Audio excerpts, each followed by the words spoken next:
Vamos a ir a presentar nuestro último invitado del programa, con quien vamos a charlar un tema sumamente interesante. Ya van a ver. Es Luis Jiménez. Luis Jiménez, director del Instituto de Agua de la Universidad Católica de Cuyo, ingeniero químico, profesor emérito de la Universidad Católica de Cuyo, director de becarios del CONICET en la Facultad de Ciencias de la Alimentación, fue decano de la Facultad de Ciencias de la Alimentación y secretario de Recursos Energéticos, ministro de la Producción, de Gobierno y de Educación.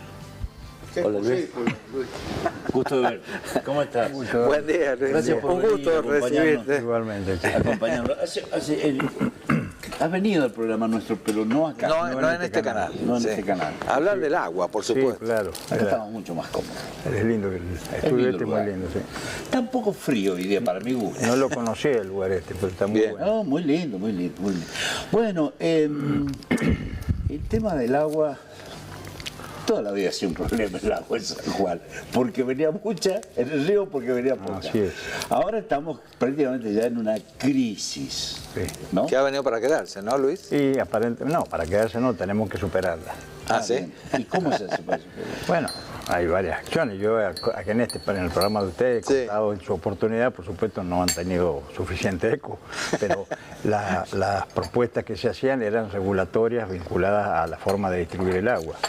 Es decir, entregar el agua, seguir con la ley 4392-190, donde hay un artículo, el 127, que dice prohíbese el uso de coeficientes diferenciales de acuerdo al suelo y los cultivos, y es una invitación a no hacer nada. A no hacer nada. Es una invitación a que esto se siga el curso que lleva.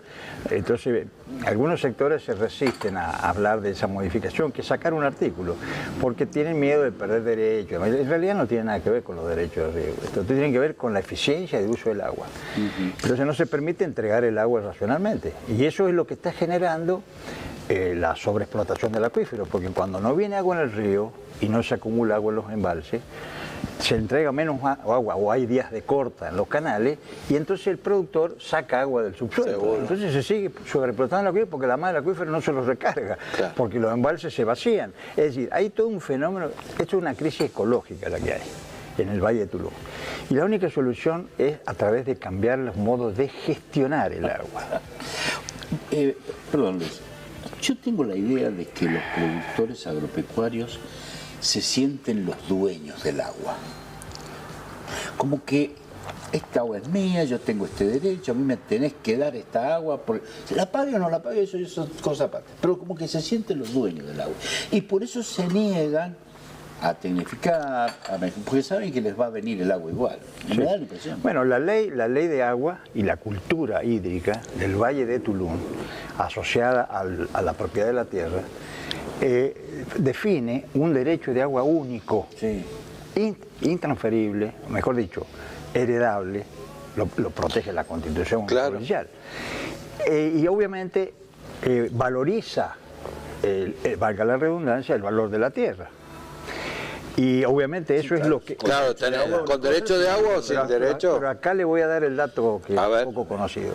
Lo que dice la ley es que se asegura al propietario de la tierra con derecho de agua un coeficiente único de 1,3 litros por segundo por hectárea por año. Le voy a sacar la cuenta. Si yo multiplico 1,3 litros por segundo por 86.400 segundos que tiene el día, lo multiplico por 365 días del año y lo multiplico por 124.000 hectáreas que están empadronadas, me da una cifra de 5.000 y algo hectómetros cúbicos. Cuando el río San Juan, Claro. históricamente no trae más de 3.000. No, Entonces, 3.000 no, bueno, lo que quiero decir es que la ley le está diciendo a los productores, mire, el agua de la cordillera que está allá en la nieve también va a ser para ustedes, Claro. el agua de los diques es para ustedes, y ese es el problema, es la ley el problema. Bien. Pero esa ley se hizo hace 200 años, con esa cultura de cuando se inició el Valle de Tulum. Ahora ha cambiado tanto las cosas, hay cambio climático, hay incremento de la demanda, hay nuevos escenarios, y le voy a contar el último. El nuevo escenario que yo he accedido a un estudio de la Universidad de San Andrés, que es un modelo matemático que lo he podido descifrar, en el cual se hacen las previsiones para los próximos 30 años de las migraciones de población del conurbano bonaerense a Neuquén, San Juan y Catamarca. Sí. A Neuquén le tocan 1.500.000 personas más que ingresarían. A San Juan, en 30 años, sí. a San Juan 720.000 personas más. O sea, casi el doble de la población que tenemos hoy. Actual. Y a Catamarca 1,5 millones. ¿Qué significa esto? Que por año van a ingresar 20.000 personas a San Juan. Entonces, si hoy tenemos dificultades en la demanda, si seguimos con la misma metodología y la misma gestión, vamos a tener muchas dificultades. Es decir, que, y esto es que, mira, entonces la migración esa no es un desastre, es una oportunidad para San Juan, porque va a producir un impacto en la economía. Ahora, si seguimos manteniendo estos criterios tan rígidos, es muy difícil. El agua va a ser uno de los limitantes centrales de ese movimiento poblacional. Así que yo digo que, bueno, como siempre, pienso que las crisis son el llamado a una nueva oportunidad. ¿Seguro? Así que hay que cambiar la gestión. Y cambiar la No hay que tenerle miedo a los... No, pero además cambiar la gestión, manteniéndole los derechos a la gente, porque cuando yo digo eliminemos el 127, estoy diciendo permitan que el agua se distribuya en base al cultivo que tiene y el suelo que tiene, y en el momento que lo necesite. Que la demanda es diferente. Por supuesto, no le estoy diciendo cambien los derechos, ni siquiera ese derecho único. El tema es que entreguemos agua en función de lo que está plantado, no de los derechos. Yo puedo tener derechos de 10 hectáreas, pero planté 5. ¿Por qué te voy a entregar para 10?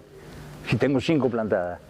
¿Se entiende esto? Sí, yo tengo derecho para plantar 10, pero si las tengo solamente las 5, las entrego para 100. Esa flexibilidad es la que no está posible.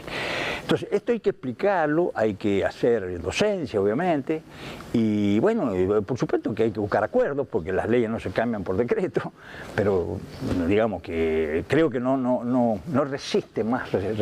Este tema me parece que no da para más, y creo que nosotros en la universidad, obviamente, estamos muy preocupados y hemos armado un proyecto educativo que se llama Proyecto Ágora, justamente para instalar desde el nivel primario hasta la universidad toda esta discusión y estos análisis, para cambiar la cultura, porque este es un desierto y el agua es el punto central. Entonces ese cambio de eje lo tenemos que generar en la educación.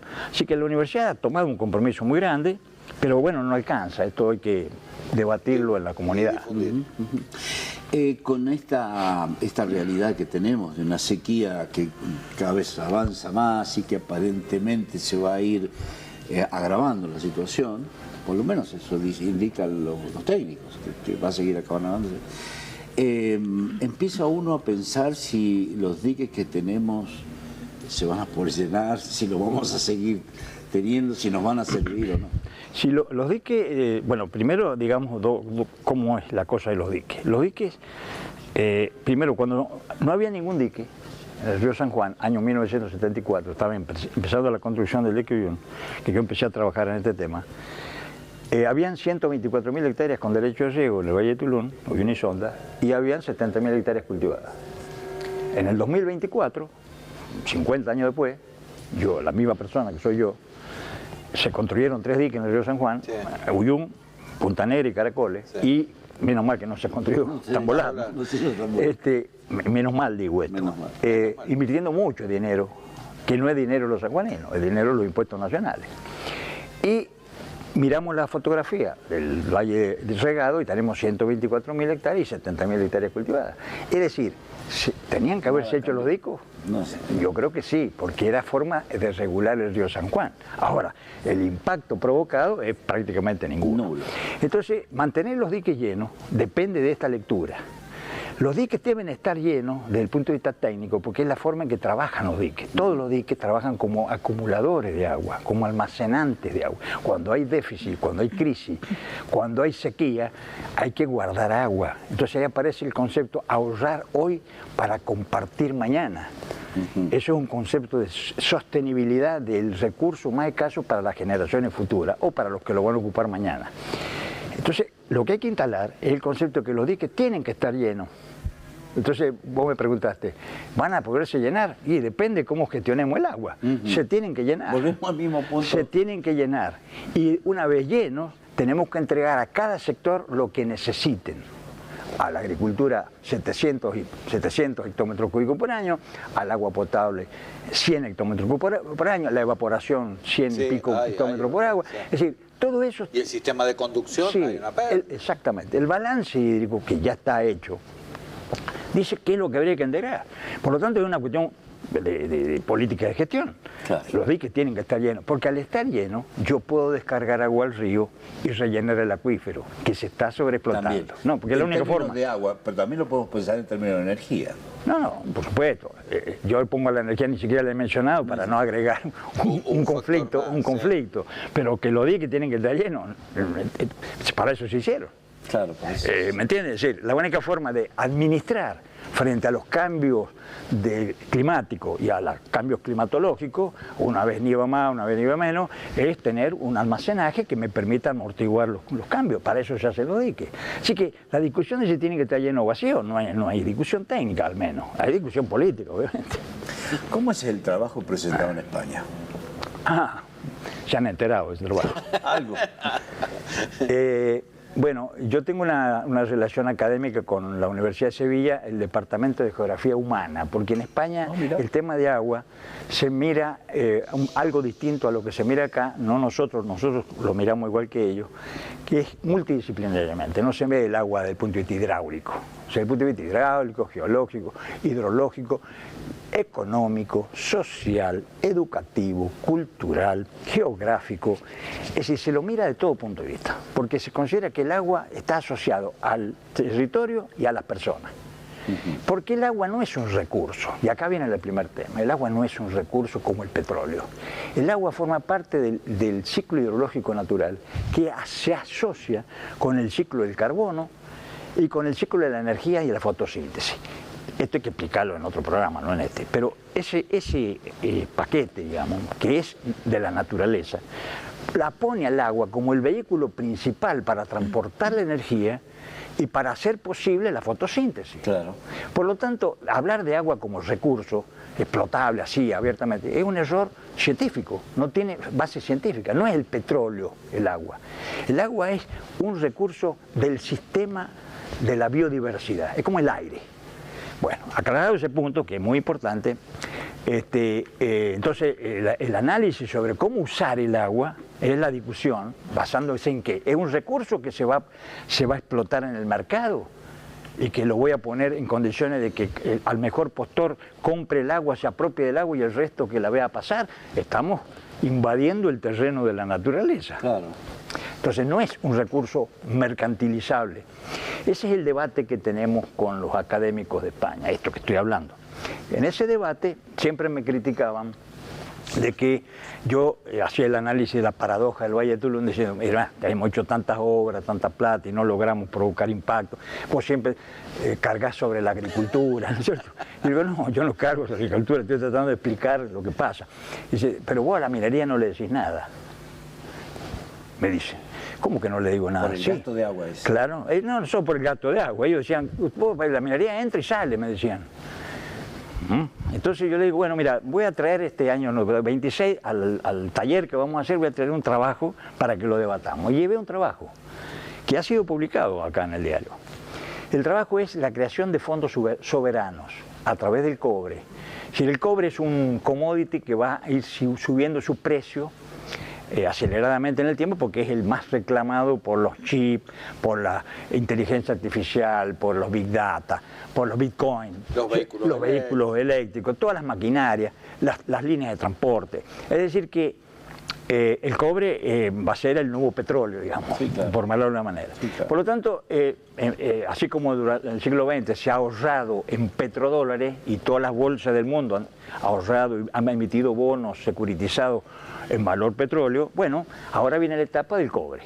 Basado en ese concepto, yo planteo un ejercicio en el cual decimos, bueno, en que la plata que gasta una minera, el dinero que gasta, que se llama OPEX, serían los gastos operativos, sí, ese dinero, el gasto, digamos, de operación diaria, que se gasta en mano de obra, en maquinaria, en equipo, en insumo y demás, que circule por un circuito propio sanjuanino. ¿Esto de dónde lo saqué? Lo saqué de Noruega, de un fondo que se armó en Noruega cuando encontraron mucho petróleo en el mar hicieron varios pozos en el mar, y entonces entró mucha cantidad de petróleo. Esto le pasó también a Holanda, de ahí salió el nombre de la enfermedad holandesa. Entra mucho petróleo, entran muchos dólares, y los que viven en el lugar se empobrecen. ¿Por qué? Y porque aumentan los precios. Claro, porque aumentan los precios. Es lo que digo yo. Sí, aumentan los precios. Claro. De la vivienda, de la comida y todo. Ese es el efecto, esa es la enfermedad holandesa. A partir de eso, entonces decimos, no, aprovechemos el cobre, que antes que provoque un impacto negativo, y hagamos un acuerdo, el gobierno, obviamente, no, nosotros somos académicos, hagamos un acuerdo en el cual parte o todo el OPEX, en vez de ir de forma directa hacia el usuario, hacia el empleado, al productor, al proveedor, que pase por un fondo fiduciario secundario de segunda generación que se llama Fondo Soberano. Fondo Soberano porque es asociar el producto cobre al lugar donde está. La soberanía de San Juan, porque nosotros dimos una concesión. Claro. Por eso es soberano. Claro. Eso lo han hecho los noruegos. Entonces, metemos en el sistema financiero, por ejemplo el Banco San Juan, ese flujo de fondos diarios. Por ponerlos en circulación en un fondo fiduciario para destinos variables, la minera cobraría una tasa de interés. El banco le pagaría, o sea que la minera se vería beneficiada, no es que va a pagar más plata, Claro. Al revés. Y ese dinero armaría un fondo financiero importante que se le sumaría el fondo de fideicomiso que tiene el gobierno ya asignado, debería sumar, Claro. y que se sumaría bonos cobre, que se llamarían bonos cobrizados, serían securitizados con ¿cómo se llama? La garantía. La garantía del respaldo. Y esos podrías ahorrar vos, yo, vos, un médico, Cualquier un persona abogado. podría Cualquier comprar persona, esos en vez de bonos. comprar dólares, compraría esto, Bien. porque te aseguraría un commodity internacional de alto valor. Esa masa de dinero permitiría desarrollar las reformas en el sistema hídrico, en forma genuina, no que el Estado tiene que sacar de los impuestos para hacerlo. Claro, lo podría financiar. Digamos. Financiarlo a un proveedor que no puede comprar una tecnología alemana y no tiene cómo financiarla, bueno, ahí puede conseguir cómo financiarlo. Un emprendedor, uno de estos que están haciendo economía del conocimiento y quieren exportar su tecnología, de ahí van a financiar sus exportaciones. Es decir, y aquí viene la última reflexión que yo me llevé a España. Aumentaría la licencia social de la minería muy grande. Seguro. ¿Por qué? Porque si la minera entrara en un circuito de este tipo, podría acceder a lo que se llaman los fondos ESG. ESG significa en inglés Environmental, Sociality, Governance. Ambiente, social, gobernanza. Es decir, que una minera se asocia al territorio en esos tres ejes, y entonces tiene acceso a esos fondos que son más baratos. Entonces pueden financiar gran parte de sus inversiones y gran parte de sus gastos con fondos internacionales más baratos que existen en el mundo. O sea, otra ventaja para la minera. Y la tercera es que al incluir el ahorro popular en el negocio minero, están apareciendo socios indirectos que le aseguran la licencia social. Porque si viniera un gobierno y le quiere cambiar las reglas de juego, y los ahorristas van a decir, che, pero nosotros los sanjuaninos también vivimos de esto.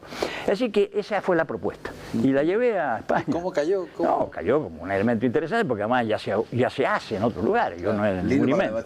¿En Chile hay algo parecido con el No, cobre? en Chile lo que hay es Codelco, que es la empresa del Estado que toma una gran parte de la producción y genera toda una serie de elementos secundarios para el desarrollo. Pero, por ejemplo, si vos querés comprar una casa, un auto, los podés comprar con los bonos del cobre. En Chile, eso no lo sé. Eso no lo sé, pero bueno, puede ser. Claro, lo tenés que transformarte en accionista, comprar bonos del Bueno, cobre. puede ser, sí, claro. Bueno, pero en definitiva me parece que la oportunidad que se nos brinda es muy importante. Muy importante. Porque se abren otros escenarios. Ahora, si pensamos que este boom económico, usando las metodologías tradicionales, nos va a llegar, me parece que nos estamos equivocando. No. Tenemos que buscar otra herramienta. Claro. ¿Está bien? Otra herramienta que, por supuesto, que habrá que negociarla con los mineros, porque ellos tienen digamos, un plan de trabajo preestablecido, que es más cómodo para una minera decir yo tengo que responder a los accionistas que me financian el proyecto y cuanto menos líos tenga, mejor me va a ir. Claro. Ahora, como la licencia social es el factor disruptivo en el negocio. Y hoy, justamente hoy, está en problemas. Este es un poco la idea. Sí, muy bien. Interesante, ¿no? No, muy interesante, por lo menos para debatirlo.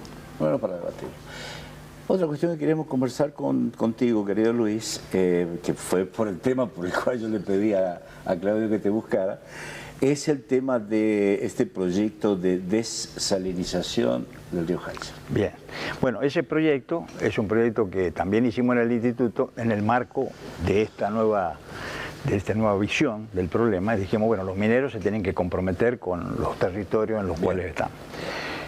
Cuando leímos en el diario que pensaban traer agua desalinizada por ósmosis inversa del Océano Pacífico y pasarla a 4.000 metros de altura, bombearla a 4.000 metros de altura y pasarla del otro lado de la cordillera para alimentar su planta, después de haber hecho una ampliación del estudio de impacto ambiental, aumentando al doble o más del doble la cantidad de agua a usar, ahí dijimos, no, nosotros hemos hecho el estudio de prefactibilidad de Cuesta del Viento y hemos estudiado toda la salinidad del río, de la cuenca del Jáchal, y la calidad del agua de la cuenca del río Jáchal es bastante mala.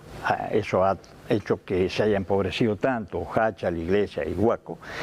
Esta podría ser una oportunidad para, en vez de desalinizar agua del Océano Pacífico, desalinicemos agua de la cuenca del río Jáchal, y ese ha sido el proyecto. El proyecto ha sido hacer una comparación, digamos, de las dos alternativas, y ese resultado que permitiría, por ejemplo, si aplicáramos la ósmosis inversa de este lado de la cordillera, la empresa, en vez de traerla de Chile, procesar el agua del río Jáchal, en vez de cultivar 4 o 5 cultivos en Jáchal, se cultivarían 20.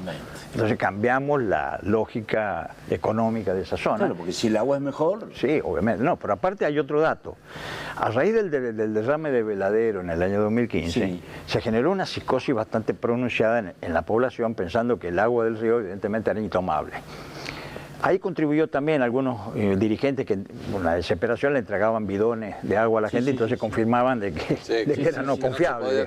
Cuando en realidad el derrame ocurrió en el río Las Taguas, allá arriba, y que nunca llegó a afectar ni siquiera a Cuesta del Viento. Muy bien.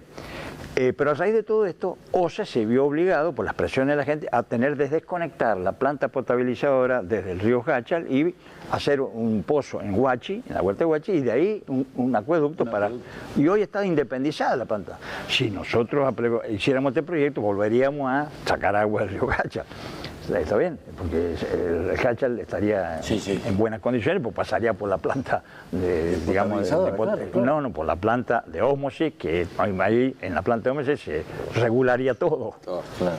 Así que el proyecto es interesante, lo hemos presentado el año pasado. ¿Tenés una idea de costo? Sí, sea comparado con hemos sacado, de alguna manera hemos sacado cálculos estimativos, porque no conocemos exactamente el proyecto minero. Pero, por ejemplo, del lado, si lo hiciéramos del lado del Océano Pacífico, que el océano tiene 35 gramos de sal por litro, el río Jáchal tiene 3,5, o sea, la 10ª parte. Por lo tanto, la dimensión de las membranas y los filtros y la potencia necesaria, la energía gastada en una planta de ósmosis, porque hay que trabajar a alta presión, para separar 35 gramos por litro es 10 veces más que la que se daría de este otro lado. Y por otro lado, el bombeo a 4.000 metros de altura, que es un costo energético muy grande, más el costo de inversión, nuestros cálculos son de 1.200 a 1.500 millones de dólares que costaría el lado chileno, y del lado argentino podría costar la mitad. Mira. Pero ese, para mí, no es el tema central. Para mí el tema central es asumir la vinculación entre el minero y la agricultura. Porque si este proyecto prosperara, viene la última parte de la historia que les quiero contar, que es la siguiente. Yo les decía al principio que acá tenemos en el agua, en la administración, problemas de gestión. Y problemas de falta de participación de los usuarios, porque las juntas de riego no tienen buena participación.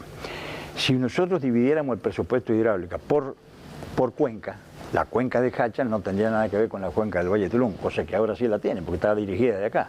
Y entonces allá habría que hacer un mini consejo o una junta específica, y los mineros tienen que estar sentados.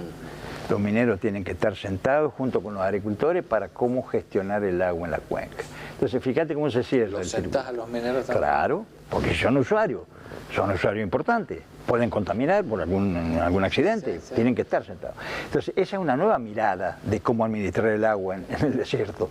Por eso, por supuesto, son deseos, son intenciones que hay que trabajarlas los que tienen responsabilidad de Me hacerlo. encanta que haya un tipo que esté pensando en la necesidad de que la empresa minera esté consustanciada con la comunidad en la que está instalada. Eso me parece básico. Y bueno, pues esa es la clave. Para mí es la clave. Porque si no es más de lo mismo, es decir, más de decir, bueno, ellos pueden hacer buenos negocios, nosotros van a contratar gente, por supuesto, van a contratar proveedores locales, Sí, por supuesto. pero van a traer mucho de afuera. Pero lo importante no es eso, lo importante es qué desarrollo generamos en la zona. en el territorio. ¿Qué queda? Y que eso quede después que se vayan. Sí. Bueno, de eso se trata. De eso sí. Es muy interesante. El tema es que tener pelota. Bueno, yo a esta altura de mi El vida... gobierno de San Juan ¿Conoce esto? Sí, conoce porque he tenido reuniones con funcionarios, le he explicado detalles que me han preguntado de todo esto, con estas ideas. Y bueno, nosotros estamos disponibles, ¿no es cierto?, como para asesorar y lo que sea necesario, pero digamos, lo Hay que gestionar las sinergias. Me parece que, como bien decís vos, Luis, la ley del agua no se puede cambiar si no hay un consenso previo. Así es. Las mineras no se van a comprometer si no estudiás el proyecto y se lo factibilizás. Y la gestión del agua no va a cambiar si no hay una sinergia entre todos. Sí, ese es el desafío. Creo que es una gran oportunidad. Esto que les acabo de decir del estudio ese de la Universidad de San Andrés, de incrementar, calcular cuántos serían los que van a inmigrar a San Juan, digamos, en vez de asustarse, lo que hay que hacer es preparar las condiciones, claro, para recibirlos. Claro. Y yo creo que es mirar estas oportunidades para mirar en la geografía de San Juan como lo que es: 96.000 kilómetros cuadrados de desierto, solamente un 3% hay 3 oasis: Valle Fértil, Hacha la Iglesia y el río San Juan acá. El resto es secano, que ha sido, digamos, destruido, digamos, para abastecer el oasis del río del Valle Tulum. Le han sacado los árboles, la leña, todo, y eso se puede reconstruir. Y los lugares afectados por la minería. Eso es San Juan. Entonces, ¿cómo vamos a mirar San Juan para el futuro? Como el Valle de Tulum, ya el Valle de Tulum sacamos todo el jugo con la vitivinicultura y fue muy rentable. En su momento. En su momento. Claro. Bueno, es la oportunidad de pensar la geografía de otra manera, con la gente adentro. Qué visión Luis, interesante. Sí, en 2 palabras, yo estoy seguro que lo has estudiado, lo ves porque vos estudias todo. Este tema limítrofe con La Rioja, ¿cómo lo ves? No lo conozco técnicamente, pero así, en términos genéricos, sí, me parece que es solo especulación política, me parece. Y eso, política económica. Sí, quizá, económica marginal, pero marginal, porque en realidad el yacimiento ya ha sido definido en qué lugar lo han puesto, si no lo han puesto en el Rioja. Además, no se puede borrar los 20 años de trabajo que se ha hecho en San Juan con la minería, ¿sí? Porque hoy tenemos vicuña, pero esto es consecuencia de todo lo que se venía haciendo, no de los 20 años, mucho antes. Mucho antes. ¿No es cierto? Hay legislación, hay gente que desde Gómez Centurión que se viene trabajando en el tema minero. Sí. Por lo tanto, yo, con todo el respeto que merecen los hermanos de La Rioja, me parece que tiene mucho más de olor político, coyuntural, electoral, que de fondo. No le veo un tema de fondo a esto. Me hace acordar a lo que pasaba con el tema del agua, digamos, cuando se quiere utilizar las cuencas del desaguadero. La Pampa, cuando el reclamo de la Pampa. Sí, bueno, y al final Mendoza, que está más cerca, tuvo que ceder. Tuvo que ceder porque la Corte de Justicia le obligó a poner un caudal ecológico. A nosotros no nos llegó porque nosotros pudimos independizar el proceso, porque se pudo demostrar que la laguna de Guanacache y toda esa zona son lagunas endorreicas, es una cuenca endorreica, así que no sigue. Pero bueno, eso también es discutible, ¿no? De todas maneras, ahí, eso cuando se modificó la Constitución en 1994 y pasó a las provincias el dominio de los recursos naturales, todos esos temas quedaron en stand-by, digamos. Claro. Son debates que están abiertos, porque digamos, el uso de los recursos naturales no es, llega hasta el límite y después no, pero las cosas que sean razonables. Por ejemplo, sí sería razonable que La Rioja, si hiciera algo sobre el Río Blanco, que viene de La Rioja, ahí sí, porque es compartido, claro, ese pedazo de río. Ahí sí, pero eso no está en discusión hoy día. No, por ahora no. Bueno, Luis, muchas gracias por Muchas No, gracias a ustedes. La verdad que nos viene bien que venga una persona así, que tenga preclara, que tenga todas las cosas estudiadas y vistas, porque nos ilumina la cabeza, nos abre la cabeza, y yo pienso que a quienes nos están viendo les sirve de mucho, porque se dicen muchas cosas, no todas ciertas, y esto es un problema que por lo menos nosotros como comunicadores tenemos la obligación de aclarar. Así que gracias por venir. No, gracias a ustedes, a su disposición. Volveremos a charlar en un tiempo. Seguro, más. seguro, Bueno, seguro ok. que sí. bueno, muy bien. Cerramos el programa.